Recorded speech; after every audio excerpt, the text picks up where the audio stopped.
Hi everybody, my name is Doug and today I'm going to be unboxing this mattress right here. This is the Zinus Hybrid Green Tea Mattress. Hybrid means this has both foam and springs. This particular one is the 8-inch variety and it's a queen size. This is definitely a budget mattress as the queen size was well under $200 when I bought it. It has a knitted jacquard cover, a 1/2 inch of high density foam, 1 inch of viscoelastic foam, and then the other 6 inches are springs. So let's see how we like it. But before we can see how we like it, we got to get it out of the box. Here we go.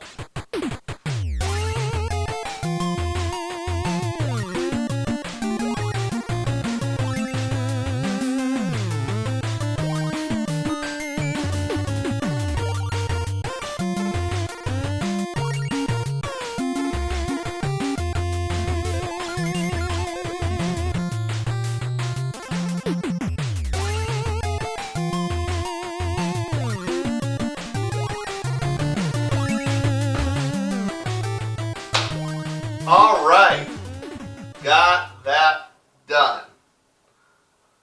So what do you think? That came out pretty easily. It's one of the easier unboxings I've had. It's mostly coil, so it mostly expanded right away. It's supposed to be 8 inches. Let's take a preliminary reading here. Right now it's just a hair over 7 inches, but it would be unfair to judge it by its thickness right now.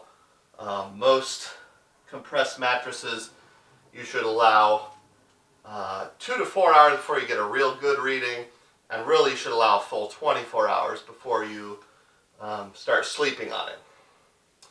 In terms of initial impressions, not very comfortable right now, but that's probably because, again, the top 2 inches of comfort layer have not expanded yet. So we'll need to keep an eye on that. As it relates to smell, I don't have to get my mouth or nose that close. There is some smell. It doesn't smell good. It's got a little bit of off-gassing. Mostly just that new mattress smell. We'll see how quickly it dissipates. Well, my plan is to sleep on this mattress for 3 to 5 nights, and then I'll let you know what I think of it and do a full blog review and video review. If you appreciate videos like that, I would really like it if you would subscribe to my channel, and I always appreciate the thumbs up button. Catch you later.